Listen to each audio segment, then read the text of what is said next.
Hello everyone, how are you? I hope you all are well. Today I will tell you about the punctuation in Hindi grammar. So let's start with punctuation. Punctuation को हिंदी में विराम चिन्ह कहा जाता है। आइए विराम चिन्ह के बारे में जानते हैं। विराम का अर्थ है रुकना। जब हम अपने विचारों को भाषा के माध्यम से प्रकट करते हैं तब एक विचार की अभिव्यक्ति के बाद कुछ रुकते हैं, वह रुकना ही विराम कहलाता है। इस विराम को प्रकट करने के लिए जिन चिन्हों का प्रयोग किया जाता है वह विराम चिन्ह कहलाते हैं। थोड़ा और अच्छे से समझ लेते हैं। बोलते समय या पढ़ते समय वाक्य के अंत में अथवा बीच में सांस लेने या किसी कथन पर बल देने, समझाने आदि के लिए रुकना पड़ता है। रुकने को ही विराम या विश्राम कहते हैं। वाक्य को सुंदर बनाने और भावाभिव्यक्ति की स्पष्टता के लिए विराम चिन्हों का प्रयोग किया जाता है। इस प्रकार से हम कह सकते हैं कि विराम को प्रकट करने के लिए जिन निश्चित चिन्हों का प्रयोग किया जाता है वे विराम चिन्ह कहलाते हैं। विराम चिन्हों के बारे में पढ़ने से पहले मैं आपको विराम चिन्हों को दिखाना चाहती हूँ। ऐसे चिन्ह आपने कई बार देखे होंगे, वाक्यों में देखे होंगे। आइए देखते हैं। ये हमारे विराम चिन्ह हैं जिनका प्रयोग वाक्य को बनाने में वाक्य के अनुसार किया जाता है। अब हम इनके बारे में थोड़ा विस्तार से पढ़ते हैं। हिंदी में कुछ प्रमुख विराम चिन्ह होते हैं जिनमें पहला है आपका अल्प विराम। इसे इंग्लिश में कॉमा कहा जाता है। पढ़ते समय या बोलते समय जब हम थोड़ा रुकते हैं तब हम अल्प विराम चिन्ह का प्रयोग करते हैं।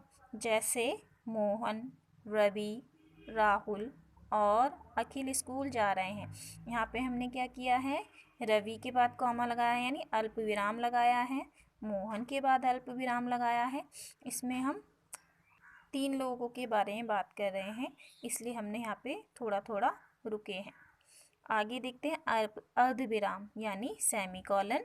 जहाँ अल्प विराम की अपेक्षा कुछ अधिक देर ठहरना या रुकना होता है वहाँ अर्ध विराम का प्रयोग किया जाता है। जैसे अब खूब परिश्रम करो, परीक्षा के दिन नज़दीक हैं। अब आता है आपका पूर्ण विराम यानी फुल स्टॉप। फुल स्टॉप के बारे में तो आप अच्छे से जानते ही होंगे। जब हमारा कोई भी वाक्य या सेंटेंस पूरा हो जाता है तो वहाँ पर पूर्ण विराम का प्रयोग किया जाता है। जैसे सीता नाच रही है, राम खा रहा है, मोहन स्कूल जा रहा है। यहाँ पे क्या है, हमारा पूरा वाक्य हो जाता है तो हम वहाँ पे पूर्ण विराम लगाते हैं। प्रश्नवाचक चिन्ह आ गए यानी साइन ऑफ इंटेरोगेशन। इसमें क्या होता है, इन चिन्हों का प्रयोग प्रश्न पूछने वाले वाक्यों के अंत में होता है। जैसे आप कब आ रहे हैं, आप कहाँ जा रहे हैं आदि। विस्मयादि बोधक चिन्ह। विस्मयादि बोधक क्या होते हैं, एक्सक्लेमेशन साइन होते हैं। इसमें क्या होता है, ये हमारे भावों को प्रकट करते हैं। जब हम अपने भावों को प्रकट करते हैं तो उनके पीछे एक्सक्लेमेशन साइन यानी विस्मयादि बोधक चिन्ह का प्रयोग किया जाता है। आश्चर्य हो गया, घृणा, हर्ष, शोक आदि हमारे भाव होते हैं। इन भावों को प्रकट करने के लिए विस्मयादि बोधक चिन्हों का प्रयोग किया जाता है। जैसे हे प्रभु मेरी रक्षा करो आदि। अब आते हैं आपके उद्धरण चिन्ह। ये इन्वर्टेड कॉमास होते हैं। साधारणतः किसी के कथन, वाक्यांश आदि को उद्धृत करने के लिए उद्धरण चिन्हों का प्रयोग किया जाता है। क्या होता है, कोई भी कोटेशन होती है उसे बताने के लिए, लिखने के लिए हम क्या करते हैं, इन उद्धरण चिन्ह यानी इन्वर्टेड कॉमास का प्रयोग करते हैं।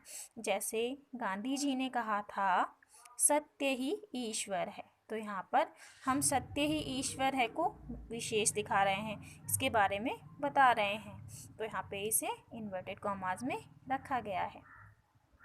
नेक्स्ट आपका है योजक चिन्ह। इन्हें हाइफन कहते हैं।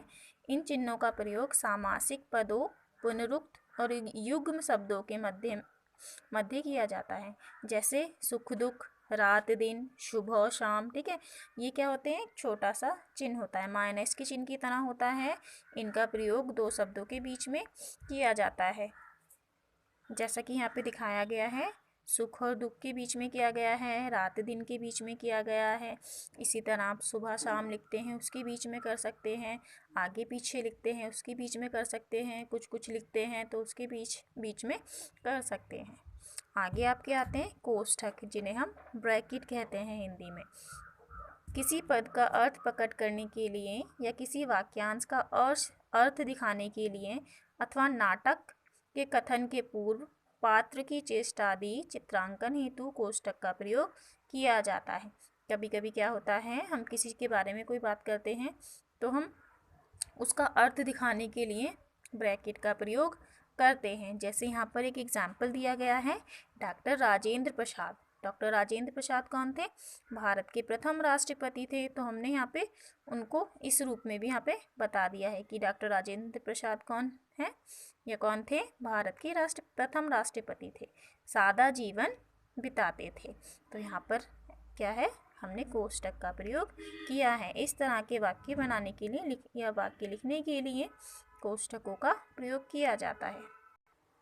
आइए कुछ स्मरणीय बातें देख लेते हैं। विराम का अर्थ रुकना या ठहरना है। लिखते समय रुकने का संकेत देने तथा कही हुई बात समझाने के लिए जिन चिन्हों का प्रयोग किया जाता है उन्हें विराम चिन्ह कहते हैं। हिंदी भाषा में प्रमुख रूप से किए जाने वाले विराम चिन्ह पूर्ण विराम, अल्प विराम, अर्ध विराम, प्रश्नवाचक चिन्ह, विस्मयादि सूचक चिन्ह तथा कोष्ठक चिन्ह हैं। ये स्मरणीय बातें आपको लर्न करनी है और जो भी आपने आज विराम चिन्हों के बारे में पढ़ा है उन्हें भी आपको लर्न करना है। आज के लिए इतना ही। Thank you.